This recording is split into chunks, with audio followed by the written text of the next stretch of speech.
Hey everyone, I have missed you all so much. And I just want to say, um, thank you all so much for being so patient with book club the past couple of months. I know that I got hit with the flu and an upper respiratory infection for last month's book, and so we didn't get to talk about it.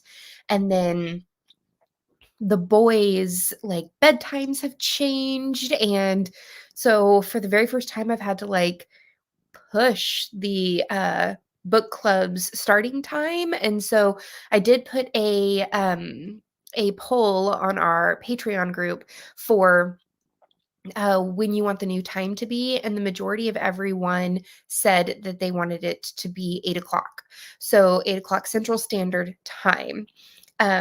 I was like, I'm not giving up my book club. I need to do it, even though I am inside an old lady and was asleep by 8:30 last night. But we will make it. I have a beverage, and I'm very, very excited to talk about this month's book, which is The Curious Vanishing of Beatrice Willoughby. And I want to give a special, special thank you to Jenna and Lauren for helping me create the character list for this book for this month, because with editing and doing like I'm on my final draft of editing for Death on Deck. Like after I send my book in to my publisher, they will be putting it in a galley form. So like I can send it out um to people to read, and then I'll get my release date and everything. But because of that, I want the book to be perfect for you guys. And so I was able to listen to I want to know how you read it. So let me know in the comments, but I was able to listen to this on like 2.2 speed. So basically, I was able to listen to this in like 3 hours.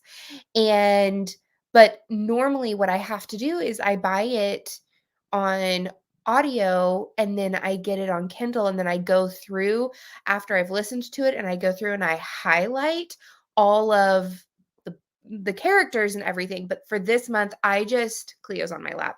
I just couldn't do it all. It was very hard for me to ask for help, but I am so thankful that Jenna and Lauren like knocked it out of the park with helping me make sure that I get everyone on the character list. So let's see who we've got here.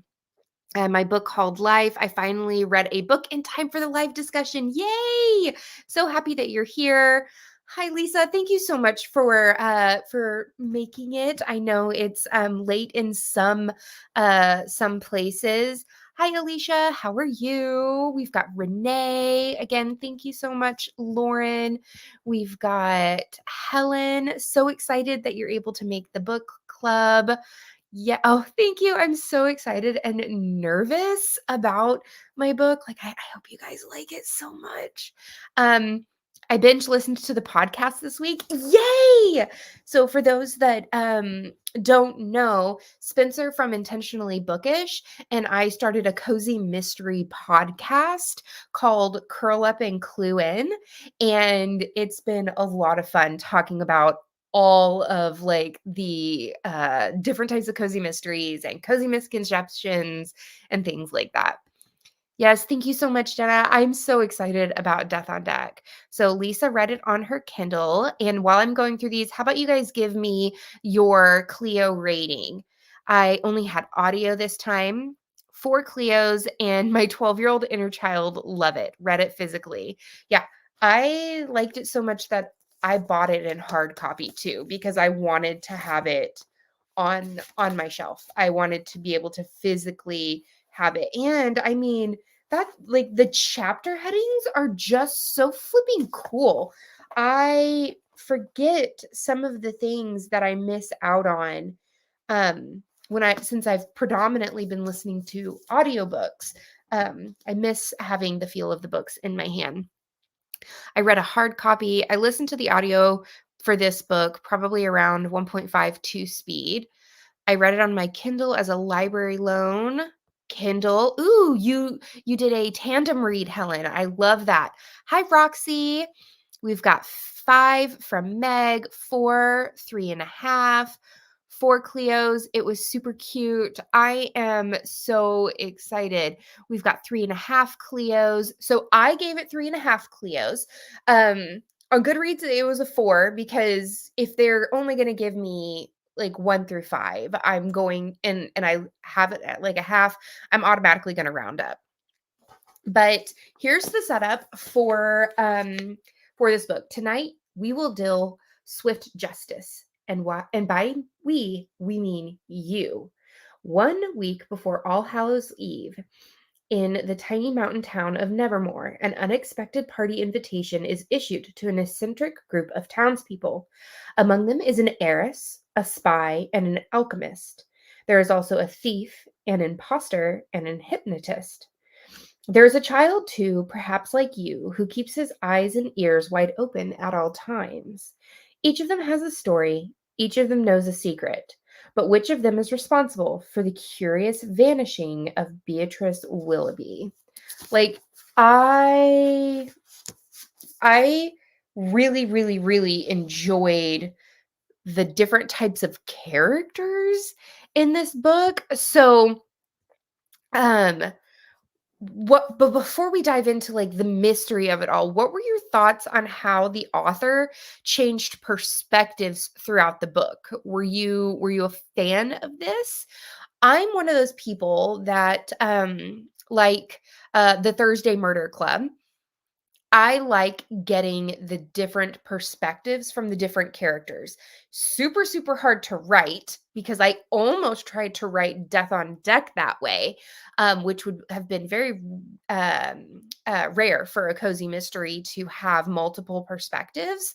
But I really, really love when multiple characters, like it changes each chapter. But for some people, that drives them absolutely insane and they can't stand it. So I'm wanting to know how you all felt about sort of getting a peek into all of the different characters mindsets as they were sort of going through the mystery and sort of their past back and forth, because we also did a few um I don't think we did any going back in time in this that I'm aware of. I don't remember, but I really want to know what you guys thought about the multiple perspectives. Um, 4.5 Cleos. There were a couple of twists that I did not predict.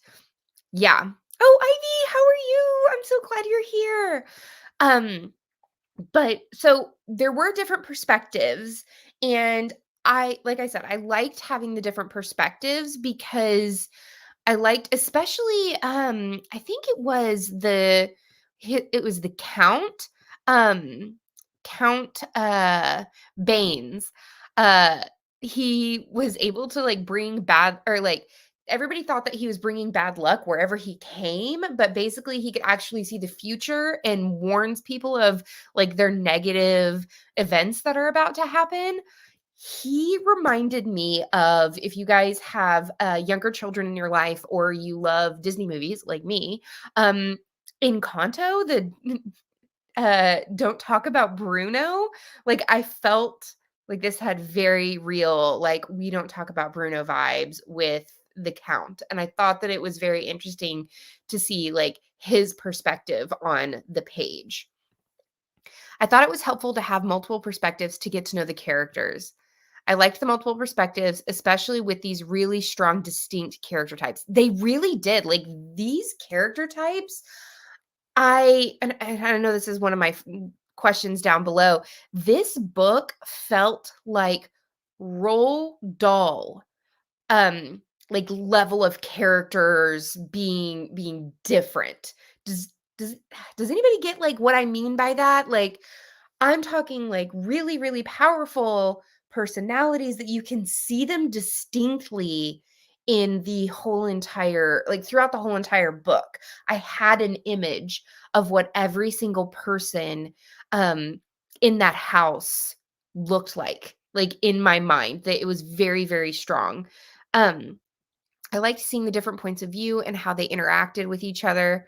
I see movies in my head as I read, so different perspectives can feel right for different scenes. I get that, Renee.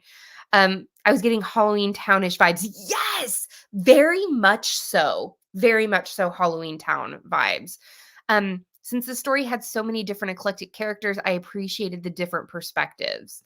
Good. I'm so glad that you guys liked the different multiple perspectives. That was something that I wasn't expecting. There were a lot of things in this book that I actually wasn't expecting. Um, yes, it was like if Roald Dahl wrote and then there were none, but in like a Tim Burton universe. Yes, exactly. Exactly. That's what was in my head. You just read out loud. Yes. And I really, really, really enjoyed those aspects of it. So basically, with the whole entire premise, 12 years ago, Beatrice Willoughby, a 6-year-old girl, the daughter of the mayor, was vanished from the Halloween party that I think I'm gonna butcher their last name. I think it is the Amadeus Amadeus um, family through. And they of course, since it was the mayor's daughter, everybody was just up in arms. They thought that, now, even though they loved the Amadeus, every time I say Amadeus, I think in my head, Amadeus, Amadeus, Amadeus. Am I the only one? Because that was in my mind now. But they were like, "Oh, they're just eccentric and they throw great parties." But then Beatrice went missing, and then they started realizing that other children had also gone missing, and they arrested Mort, the husband of the puppet maker, and for the murder of Beatrice, even though they never found the body. And so 12 years later, a whole lot of important people who had been at the party 12 years before are invited via, well, hello, ma'am. Oh, well, let me see your foot. Well, I'm sorry. There you go. Her foot got stuck in the blanket. Words. Now I forgot what I was going to say. Listen. Okay, so a whole bunch of people were formally invited back to the Amadeus house on Halloween, and they have no idea why, but their curiosity was so piqued that they couldn't say no. So the people that were invited it's a short list of people. So we have Mr. and Mrs. H, who are husband and wife. Mr. H is Nevermore's local cobbler with an entirely ageless and forgettable face. Miss H is a local teacher with a forgettable face, and she doesn't like children. We've got Judge Ophelius, who is the judge who presided over the Beatrice Willoughby case and sentenced Mort. Count Baines, who is the man who can tell the future. We've got Duchess von Pelt, and she is very pompous, self-important. She's also like a part of a very rich family. And we've got Dr. Fuzel, who is the pharmacist that dabbles in like dark and illegal magic and potions. And we've got Miss Raven. She's the innkeeper of the Nevermore Inn, and she's also a necromancer and a big fan of crows.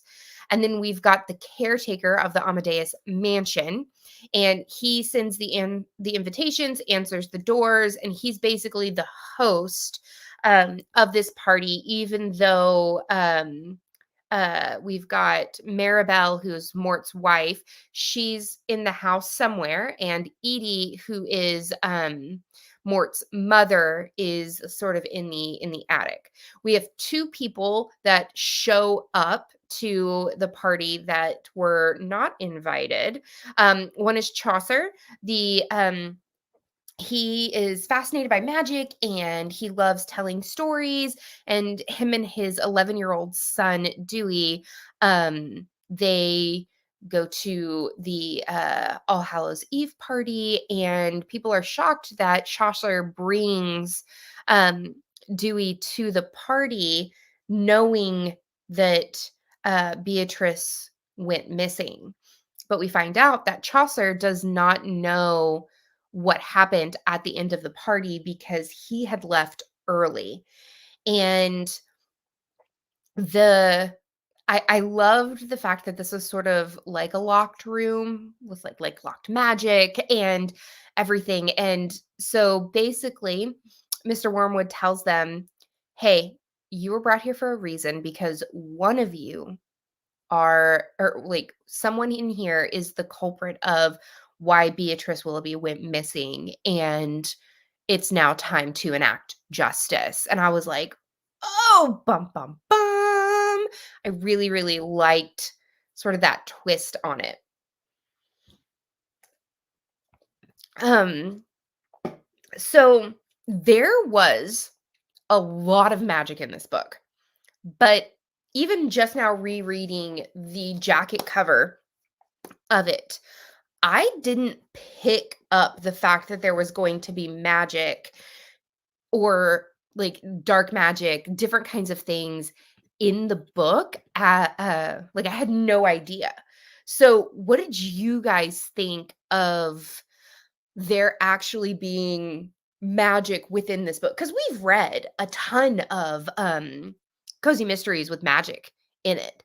And so this, I mean, this book club is no stranger to magic cozy mysteries, but what are your thoughts of not knowing that the book held magic in it and was a huge part of the plot?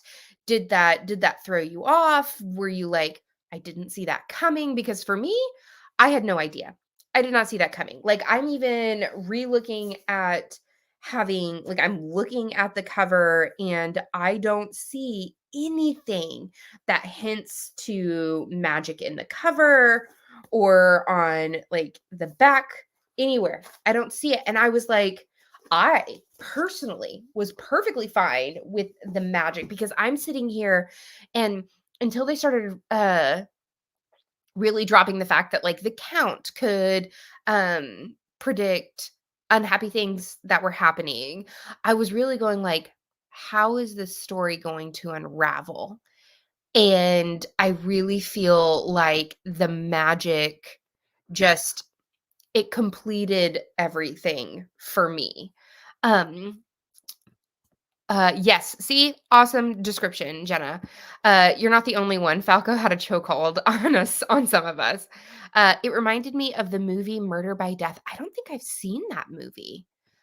I liked the magic, I just rolled with it. I enjoyed how different people had different I enjoyed how different people had, magic powers that reflected their personalities. Yes. I thought that was a brilliant type of writing. I liked that the magic was not revealed until the end because I do not prefer magic-heavy books. See, and I think that the author did a really good job at doing that balance, right?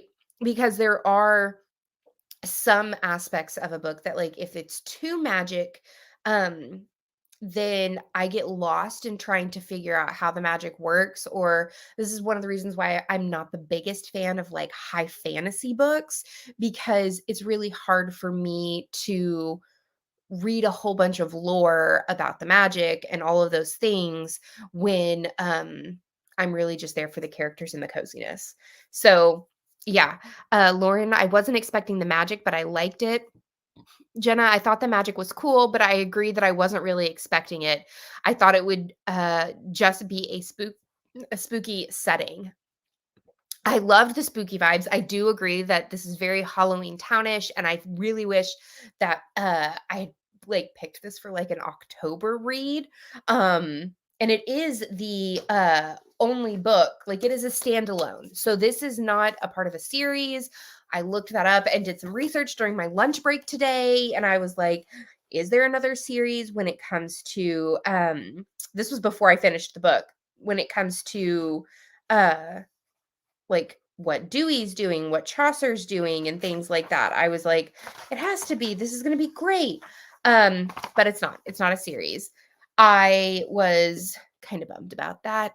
Um, but I really, really liked, like, okay, so Wormwood was actually a bat.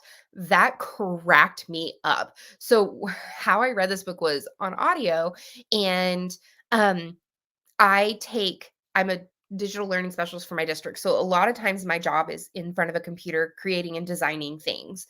But every 25 minutes I have an alarm that goes off on my computer and I go walk around my office for 5 minutes.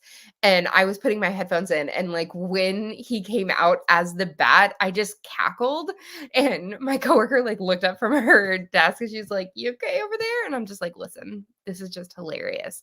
So I loved the fact that Mr. Wormwood was a bat. I liked the fact that Dr. Foozle was a pharmacist who like dabbles in dark and illegal magic. That Miss Raven like loved uh raising up crows, and like she used them as ways to to eavesdrop on her nemesi. Um and let's see, I think the only one, so like Count Baines could tell the negative events. Duchess von Pelt, okay, so for a second, I really thought that Duchess Van Pelt was the killer. Let me know, did you guess the who done it? Because I went on one and then I was like, no, maybe it's Duchess Van Pelt. Like she, like especially when they brought up the spindle, the magic spindle, as they were going around the house. Wormwood was like, this is the room that had her essence. And um I was like, oh, she's all about her fashion and she's very sus. And like I'm just like, what's going on here? Let's see. I really like magic and high fantasy, but it was unexpected. Renee, Murder by Death is free on YouTube when you get time. Do it's a comedy classic. Ooh, I mean, anything with Dame Maggie Smith is an auto yes for me. I really liked the magic, and I wanted it to be a show like The Munsters. Yes.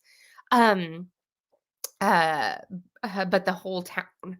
Wormwood being a bat cracked me up after I pictured him being like Bartok from Anastasia, very sassy bat, like, and I geeker, sir. Yes, I freaking love Anastasia. And Bartok is like my favorite character in Anastasia. So yeah, I loved that about them. I don't feel like, and you guys can let me know, Judge Ophelius was like one of the only ones that didn't have magic, right? Like Chaucer didn't have any magic. Dewey had the magical glasses, but other than that, other than Chaucer and Judge Ophelius, like everybody else had something magical or an uncanny ability. We find that Mr. and Mrs. H, there's a reason why their faces are unforgettable and why no one really knows how old they are. So we're going through and we're finding out that when people start suspecting um Dame, the when people start suspecting I'm not I'm oh yes, Duchess Van Pelt as being a part of maybe the person who had done it. It was when our count is able to tell that she's about to be arrested, and she feels like she is sort of backed into a wall, and she takes off her veil that she has had the whole entire time over her face, and her eyes turn red, and she is basically able to pull bits and pieces of information out of the guests that Dewey had been wondering the whole entire time. And so we find that the Count played chess with Beatrice that night, and he won by cheating. We find that uh, the Duchess had a fight with Mort that evening. We find that I think what else who else do we find? Um Judge Ophelius, I don't remember what we find out about him. Dr. Fuzel, we find out, is doing a lot of illegal things. And Miss Raven, we find, is a necromancer and can talk to crows. But once the Duchess is arrested, everybody forgets that she sort of uh, interrogated them in a way, except for Dewey because he had his glasses on. There was a moment when Duchess was talking to Chaucer, and he was like, "Yes, we did get an invitation," when the whole entire time it's like, we weren't supposed to have gotten an invitation. So then I was being suspicious of him. There was a lot of suspicion being thrown around. I had suspicion, but that was the whole expect the unexpected. That's very Big Brother. And how often they mentioned how forgettable the ages were. Yes. So as we go forward, Dewey and the H's go up to the attic to talk to Edie, who can only speak and communicate through embroidery stitching, and she's like magic with it. She can stitch extremely fast, full sentences. I really, really liked her. And we find that she does have a magic spindle that she used to create things. And so at one point we thought that maybe Edie was the one who did it, but then Dewey didn't believe that because he was like, even though his mother had left him, he had heard so many things about mothers protecting their kids, that he didn't believe for once that she would let Mort take the fall for something that she might have done.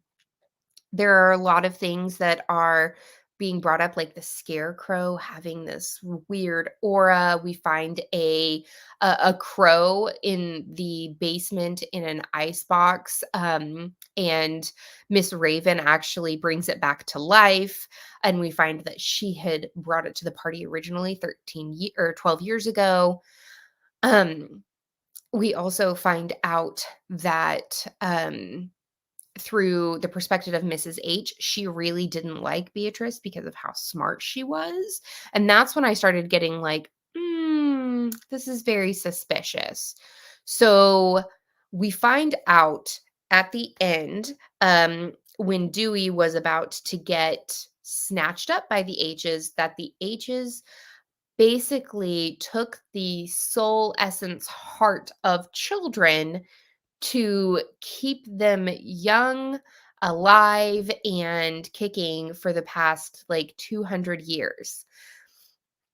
They don't actually kill the children, they turn them into an item. Um, and they store their heart as another item that they feed off of. And they tried to steal Dewey. They said that their one mistake was taking a child that was so well known and so outspoken, and I mean the child of the mayor, that they actually made their lives a little bit worse when it came to that.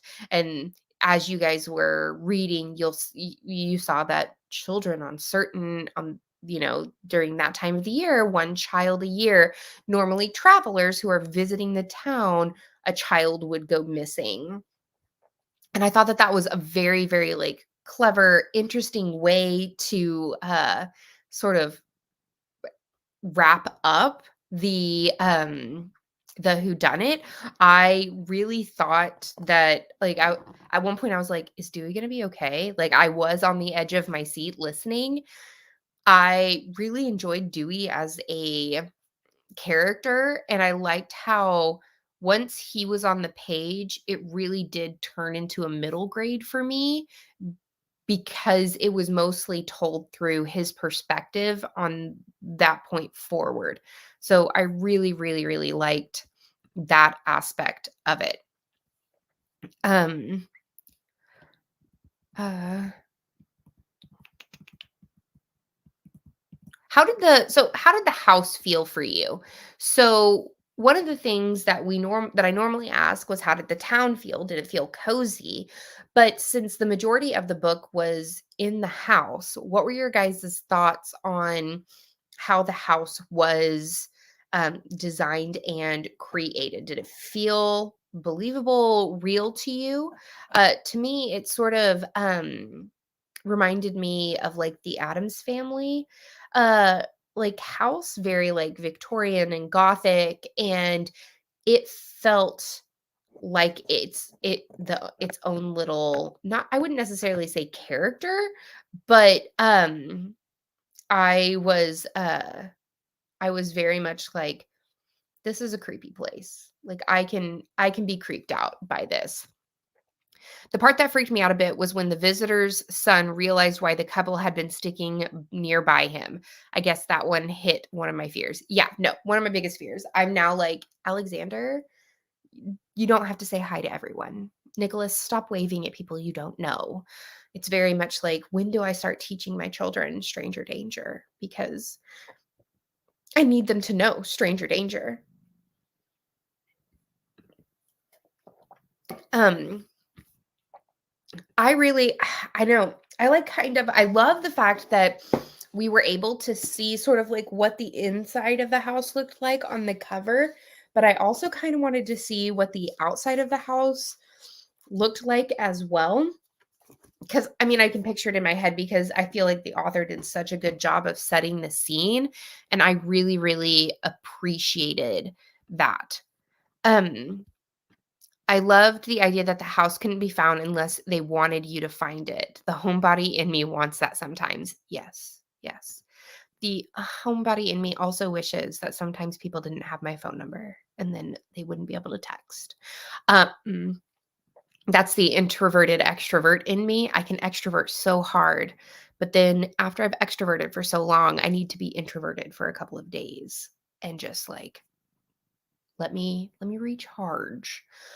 Um, Were there any, like, wow or oh no moments for you, that really stuck with you that were memorable? So for me, it was when they started ending the story, and I was like, "But wait, where is Beatrice? Are you literally about to tell me that this six-year-old girl died?" I almost flipped a gasket. I was like, "No, no, no, no, no. They wouldn't do that. This is a middle grade. They wouldn't do that." That was my like, don't mess it up. Don't you mess this up. I don't know why, but I had this weird theory the whole time that Dewey actually was Beatrice and didn't remember because his dad was so odd and they emphasized so much that his mom had left them. That would have been brilliant though, Jenna. Brilliant. I could picture the house all throughout my reading. It gave very spooky vibes. It was described so well in the writing. I agree, Lisa. It was like so good. So good. But I think like I was finally okay when they went to the chapter and they were like 1 year later, and we find that they were able to figure out where Beatrice was, and they were able to bring her back and bring her back to her father. And I just really, really, really liked the fact that the whole entire, even the title is The Curious Vanishing of Beatrice Willoughby. Like, I was like, thank you for closing that thread for me. And then with the 1 year later, letting me know that they were also finding the children that were taken before and reuniting them with their heart, their soul, their essence. And I was very, very, very happy with that. Wormwood is a bat? What? Right? I was like, I thought that he was just sort of like, Mr. Adams' brother. Like, I just thought that he was just kind of weird. I watched Return to Oz and then read too much grim fairy tales as a kid to have oh no's. I get that. I feel that. Every time I read a middle grade now as an adult, I'm surprised by how morbid they are. I enjoy it, but I think they impact me more as adult than they did as a kid. Seriously. So there's sometimes I'll read something that I read as a child and it hits me harder, like a lot harder than it did when I was a kid. And then I'm like, why the heck was I allowed to read that? And you just don't. That's why I think that there's no like, this book is meant for this person. That's why I think that adults can read middle grade because we're going to see things and interpret things differently than we did as a 12-year-old or as a 13-year-old. Like as a mom, I read things differently now than I did 5 years ago before I had kids. And so I can really, really appreciate um the the difficulties that takes for a middle grade writer to be able to keep the attention and interest of two totally different age ranges. So I am going to start wrapping up book club, but I'm also very excited. We were really, really flipping close when it came to the book that we were reading for April. So April's theme this month was reading the second book in a series that we have already read. And we had 41 votes total. And Murder is a Piece of Cake and When the Crows Away were tied like 15 minutes before the poll closed. But the poll has closed now, and the book that won is When the Crows Away by Oralee Wallace. Here's the setup. The ghost of a chocolatier believes he was murdered, and it's up to young witch Bryn Warren to use her magical gifts and old-fashioned sleuthing skills to find out how he really met his bitter end in this enchanting new Evenfall Witches B&B mystery. I'm super excited to pick this one up because I really just want to. I loved the ants and I loved the relationships, and there's a little black cat on the beginning of every chapter. It's just I did love the first book in the series so much that I'm really excited that it won. But I would have been excited if any of those won because I wasn't going to pick a book that I didn't like the first book in the series. You know what I mean? Um, Fun. I loved the first one. Yeah, it was so good. So you guys can go and pick up When the Crows Away. Um, Lisa, yay, When the Crows Away. I loved the first book. Yes, I'm so happy. So the next book club is going to be on the last Wednesday of April, which is April 24th.